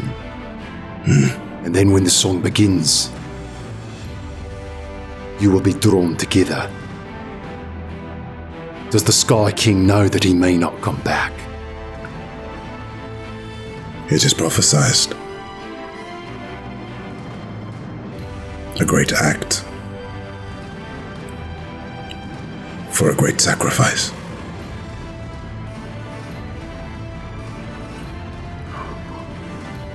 And I think as we kind of cut to the present as this sort of cyclone is happening and I'm hearing the chanting. Yes, I am being drawn into it, but instead of sort of struggling, I'm almost dive bombing like an eagle. Oh yeah, into the sort of cyclone as a whole. You dive right into it, and then your demonic form becomes part of it as you clash with the essence of Zergoth and Lord Strangford, and you are in this sort of sphere of energy and elemental force, and you are fighting for your soul, Valkos. And so now,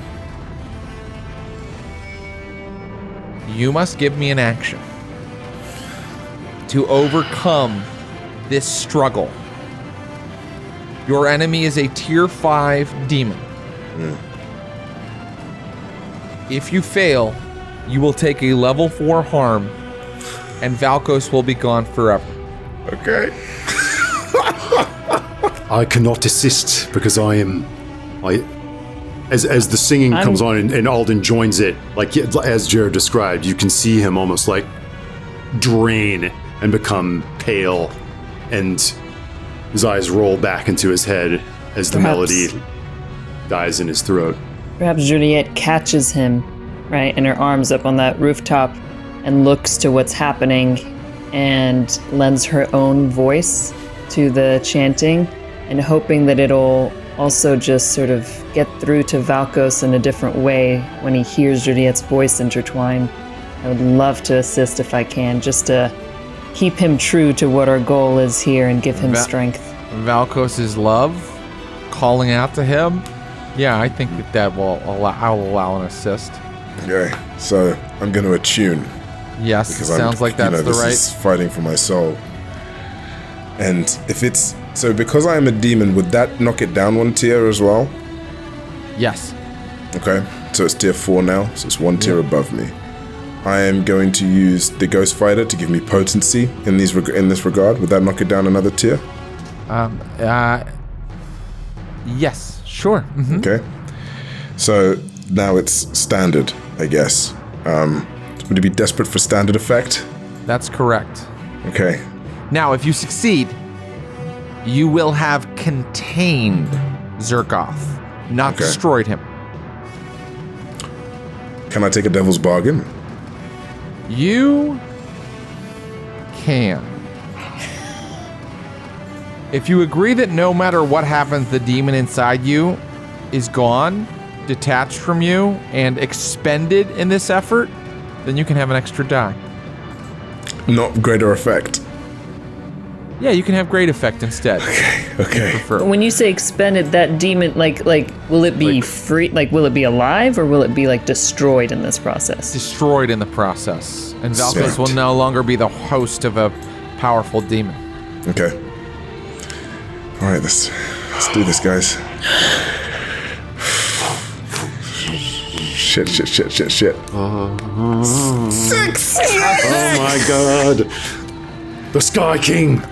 The Sky King! Right. You hear the voice of Juliet singing to you, and instead of all the voices and all the roiling chaos around you, it all focuses to a pinpoint, and you kind of see the heart of Zergoth. And not as the demon, but as yourself, Valkos. You reach in and you pluck it out. And all of you watch as the roiling, bubbling form of Zergoth falls like rain.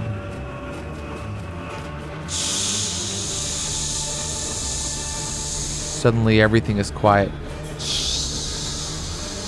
And black rain coats the square and patters along the rooftop, patters over the bodies of Juliet and Alden Sykes. And there in the rain, laying in the middle of the square amongst so much death, is the naked body of Valkos.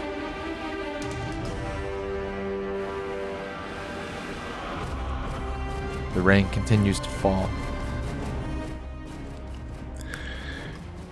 And that is where we will end the score. Yeah. Yeah. Okay. Awesome. Awesome. Holy shit. Oh my god. Oh god. The power of Terrifying. it was the power of I'm love. sweating. The dice gods were with us today, Oh, man, man. they really Dice gods were. were with you. Now, here's the thing. I figured out that I was doing stash incorrectly. Remember I figured that out last time? Yeah. And then I did it incorrectly again. Every time you guys filled your XP tracker for your crew, you were supposed to get your tier stash +2. Yeah, but we did What? on our crew XP? No, Did we we didn't not do do that. that? No, No, we you did didn't. not do that. You did it when you went up a tier. Both? Instead of doing it every time you filled your XP tracker. Does that wow. make sense? Yes. Oh. So you Oh were my supposed to get God. a lot more stash. A lot more stash. Because you filled your XP tracker many times before Many going up a times. tier, right? Yeah, we've only gone up 2 tiers, right? So we only did it twice, right? At least this season you've gone up, I think, 1 tier. But regardless, But we've Here's got, what I'm like, gonna so do. many okay. rather than going back and doing all the math, I'm just going to roll a bunch of dice and tell you how much coin you each have in your stash. Okay. In our Okay. individual stash or in our crew? In your individual stash. Okay? And I'm going to make it equal for all of you so one of you isn't sad because you get less. Okay? So, here's how much extra stash you all have. This is quick and dirty, everybody, but it's what I have to do. Okay, everybody take 15 more coin in your stash. Wow. Holy shit. I will take it. That's a rather significant amount. It's an insane amount, and I probably Wow. shouldn't have done it this way. To be honest, Whoa. that really helps. Wow. That gets us I mean, if we have the opportunity now to liberate some of the riches of this Imperial outpost and the Leviathan ships, I suppose it makes sense that we've got a fair amount of. I am Yeah. I'm going to stick with that, though. I mean, I don't know how much you should have gotten, but I'm going to say 15 makes sense to me. It would be like quite a lot because of the amount of skills we got. That's an indicator of our crew XP, right? And also the fact that like we were able to upgrade our layers and stuff. And Yeah, it looks like we've so done it at would be a least lot. 7 times. At least Yeah. 7. So 15 is maybe a conservative amount to have given I you, think it's- actually. But I think it's fine. But I think it's fine. I'm down for that. You feel it's been dealt with fairly, and so Yes. with that in mind, I will just say, where is your stash, each of you? The first 2 bars are full and half of the third bar is full. Can you tell me exactly how many coin though? Each bar is 10, right? 1, 2, 3, 4, Yeah. 5. So we have 25. We should have 25 coin in our stash. Okay. I've got 34. Yeah, I've got 32. Oh, well, maybe Alden has less because of his late arrival. Yeah, I think so. Yeah. Alden also had debts to pay off. Yes. So Alden has 25, and who has more? What do you guys I have have? 34. And I've got 34. 32. Okay. So it's going to give you your lifestyle going forward. You can't retire until you take your final trauma. So these characters are not retiring. They may return. But let's see how they're living going forward before we hear what happens next. So it looks like in addition, each full row of stash indicates the quality level of the scoundrel's lifestyle from 0 street life to 4 luxury. So how many full rows do you have, Juliette Belrose? 3? 3 full, yeah. Yeah, and Valkos as well, and you have 2 full rows, Alden. That's right. So Alden, I think that you have a meager lifestyle going forward, which makes no sense since you own your own bar. But I think he ran it, but I think probably to say he owned it is maybe tough. Probably a lot of other people had a hand in that, and he was always one step ahead of his creditors. And Valkos, even though you're the Sky King, you and Juliet live a modest lifestyle still. So, I mean, that's actually where you'd end up if you were able to retire right now. But I think it's it also tells you the quality level of your lifestyle. So, that said, that bookkeeping dealt with, tell me, where do you see the character going in the, let's say, immediate future? And let us start with Alden Sykes. Great. I want to know what trauma Alden got. I think that's a good place to start with Alden. Teeing off of the death wish harm that he received, I'm taking the trauma of reckless. Where he's maybe a little bit more now prone to put himself at risk and be more spontaneous and careless with his own safety. And perhaps that plays out also in what maybe happens, which is that as the Severos war bands take over Irondale and are in control of the rail lines, and the Imperial and yoke is thrown off, at least for a while. Alden has helped the Sky King, Bryant. But one of the last things he saw was him killing people who are surrendering. And so I think there's a part of Alden where he's like, I am very powerful and interesting friends. Though I fear I have thrown off one oppressor and replaced it with a tyrant. Perhaps.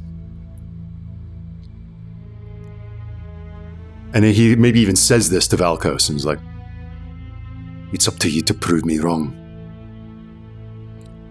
But for now, I heard the demon's voice in my head.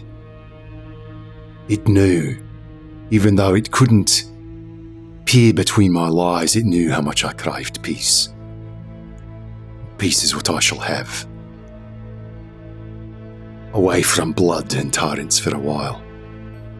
And just see Alden holding the reins of a horse, walking out into the bush with Vea. Yes. And the bare tongue nomad. Mm-hmm. And he's going out for a while, going away into the Deathlands, into the bush, just being at liberty for a while, away from wars, away from betrayals, away from kings and lords and aristocrats and demons. But if you need my services again, you have but to call. I'm sure it should not be too far outside of the powers of the Sky King. And just give a nod to Juliet Belrose, and now you can hurt them when it really counts. And we'll just walk out. Take care of yourself, Alden. No promises. Watch your backs. So you watch him and his some Severosi friends walk off into the darkness, into the shadows, into the Deathlands, and he is gone. And he'll say to Valkos, he makes some very good points about this rulership that you have stumbled upon, or claimed, rather.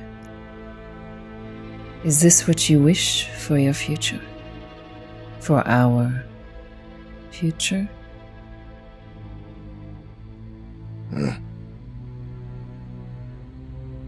Well, you wanted to retire in Severos.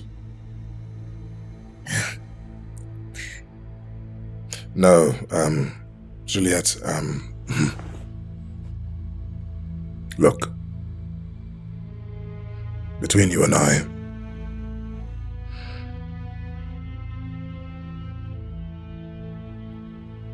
the Severosi were never supposed to be, united under one banner. They will try to kill me, as is history. So no, I think the Sky King died that very same night that we fought that demon. And I think it's better that way. Besides, I never liked leading anyway. I am glad to hear it. Well, shall we? And you can see, like, we're by, like, 2 horses, maybe, as we're kind of getting ready to sneak off into the night, maybe, and get out of this space. I have just one letter to post. And maybe find a courier right nearby. Well, you guys, there was like a telegraph kind of system you could use, and you can get in touch with the Path of Echoes using it, if you recall. Oh, yeah. I'll use the telegraph system, but I don't know that the Path of Echoes wants the towers up and working, right? I don't think that they necessarily care about a different fuel source. Okay. But I'll use it to contact the Doskvol, Vesper, and whoever that woman was that published the Leviathan story. Oh yeah, the Ink Rakes. Yeah, I forget her name, but I want to contact her. Hold on while I look it up. Vorka Bramble. Vorka Bramble, yes. Yes, Vorka Bramble. Yeah. All the news that's fit to print in Doskvol. And you contact Juliet, Vorka Bramble and you give her the formula, huh? Yeah, sends it off to Vorka Bramble. I have faith she'll know what to do with this. And where do we go? Do you stay in Severos? No, I think we'll try and head back home. Ooh, to Doskvol. Yeah. Our work is not yet done. There are less corrupt minds that need to be guiding those who come after us. And I think Juliet is going to set up a school of her own. Well, first let me take you back a moment before you set up any school. And tell you that as your ship is heading toward Akaros, you see a fleet of ships going toward Severos. Because there were 23 Leviathan hunters off the coast. And now you see the Imperial military has gathered their navy, and they're sending it to Irondale. And you've given up on war and kingship, and you're headed back to your real home, Doskvol.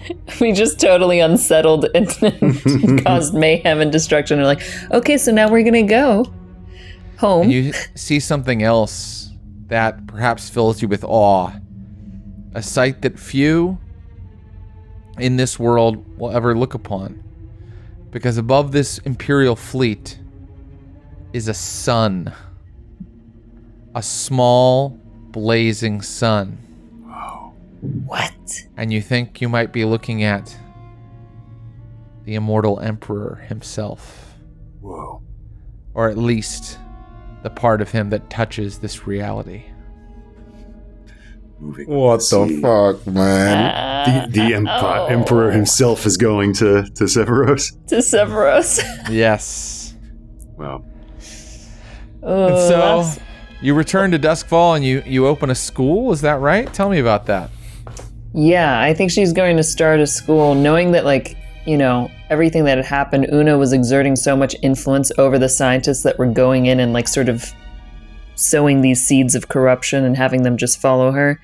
Yet, wants to take it upon herself to try and work against that corruption that was rampant in Doskvol and climb the ranks academically herself.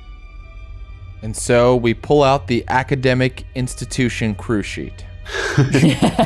Yeah. What does Doskvol look like in the postbellum world? Well, there's been a lot of fighting, mostly near the water, as you might imagine. And the city is, in those places, somewhat burned to the ground. Neighborhoods like the Docks and Crow's Foot, they will have to be rebuilt. And it's very unlikely that they will be rebuilt as a hideout for thieves, thugs. Perhaps this will no longer be a den of intrigue and corruption. Perhaps soon you'll be looking at a new Doskvol. And it is up for you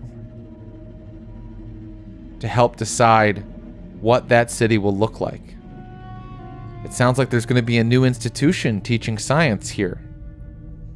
Although not on a modest lifestyle, so someone will have to figure out a way to get more coin.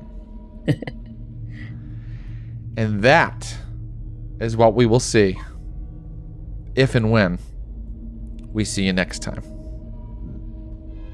Amazing. Oh man. Guys. May I just like briefly, if like, so things are like wrecked and whole portions of the city are in ruins and including probably big portions of Six Towers burned and knocked over. So perhaps like some swell is walking like down streets and goes into a building and that is rather run down but kind of oddly shaped and walks into a room where to have a conference with someone and it's like it took. Well, the whole building's been taken down. There's no all the tenants have no home anymore. But I heard that the old contractors are running us around. We don't have any place to go. And a face kind of moves over the desk, and in the candlelight you can it's rumpled and burned. Gnarly on one side, but it looks sort of like crumpled mylar because you can see through the skin. As he leans over, he's like, yes. Well, you have come to the right place. Trust that destruction is an opportunity, and I always look for opportunities to build. And that's right, brother. I think Kronz is right next, like she's almost bookkeeping for Celiac, but she is covered head to toe, almost like a mummy, wrapped with gauze. Just no part of her except for her eyes are showing anymore. She just remains completely wrapped, and then these like long robes that almost look priestly next to Celiac. It will be as you say. Change is an opportunity. All things change. The will of the chaotic spirit will exert itself. And perhaps there's a piece of paper open on his desk with a little advertisement of someone talking about a little upstart school of science, or trying to get together people. It's like, very interesting developments. And that flyer gets crumpled into Kronz's hand. That was our post-credits scene. You know when they do like the big credits that have like animations and stuff? Totally. But then the credits that just run over black start and they give you like the key grip and everything. Right. But then at the end of that, another scene starts, and we see Chuck. Yeah. Shit, man, I don't even know what Chuck was doing. Well, he doesn't have to do much. It's just a moment. What is Chuck doing? I think he's just playing fetch with his dog. Yes. That's the And he's like, it's like a real wide shot, and he's Yeah, like, just- and with Doskvol in the back, and he kind of looks, and he's like, oh, yes, yeah, boy, black. Yes, perfect. End of show. Oh my god. I want to thank Annie, our engineer. I want to thank you guys, Josephine, Abu, and Ross. What a ride. Thank you, Jared. Holy Yeah. smoke. Thank you, Looking man. forward to Seriously, this game every time we play. it's been so Thank you much for going fun, with- dude. No matter what insane Yeah. thing we wanted to throw in or what rules we wanted to bend, and thank you for Thank everything. you, guys. Well, you'll see all of our faces again soon, I'm sure. Thank you, Naish, for tuning in, and we'll see you next time. Bye-bye.